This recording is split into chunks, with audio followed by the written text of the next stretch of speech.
on flexibility, just going to turn to Alex. Alex used to work venue side as well. Sometimes I think we get frustrated, don't we, that they say no to things, but sometimes they're governed by a bigger chain. So if it's a Hilton, you know, it's yeses and no's. Things like when you want to change venue, it's understanding that different menus will take different amount of time to prep. So I just wondered, from your side, Alex, like flexibility, how far can we push it, and what are the things that are genuine? I think it's always important to ask the question. Definitely, you know, food's a great example of that. So many people just go for the standard menus, but actually, quite often we find when we challenge the venues or we challenge the chef, they're delighted to have the opportunity to cook something different. So with a lot of the, especially sort of gala dinners, awards dinners, even conferences, just mixing it up from the standard menus is interesting for everyone. You probably get better service as a result. Yes, you're right, you've got to look at the food ingredients, because obviously some of the price points are going to be based on certain menus, but there's often a bit of flexibility with that. So one of the first things we tend to do at Make Events is challenge the menus, because we find that you can get, it's quite a lot of good added value as well from a client's perspective, because they get something different, and everyone tends to embrace that. And we, you know, there's a lot of venues in Manchester that love it when we go, right, we want you to do something different, whether that's bento boxes is a different style of doing conference catering, or just theming a menu in the evening around whatever you know, theme we're working to. So there is often flexibility there. Just don't be afraid to ask the question, I suppose.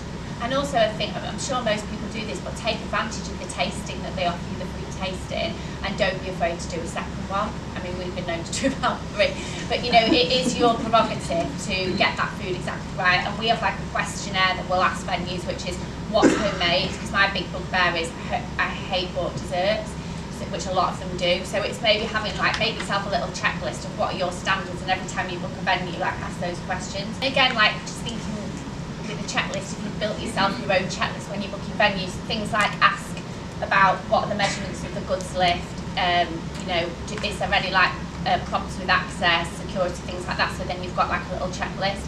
And another thing we talked about before is we'll have a lot of clients go, well, like to have day before set up so that you can have rehearsals and everything, or you know, to theme it, and a venue will say, well, it's going to be £4,000 room hire, and we'll have clients saying, oh my god, I can't believe they're charging that. But actually we have to like look at the venue, like they're taking away, if they're going to like cut off their event space afternoon, evening for you the day before, they do have to charge for that, because they're going to lose revenue. So it's, we've got to look at the flexibility, like both sides for that, I think, as well.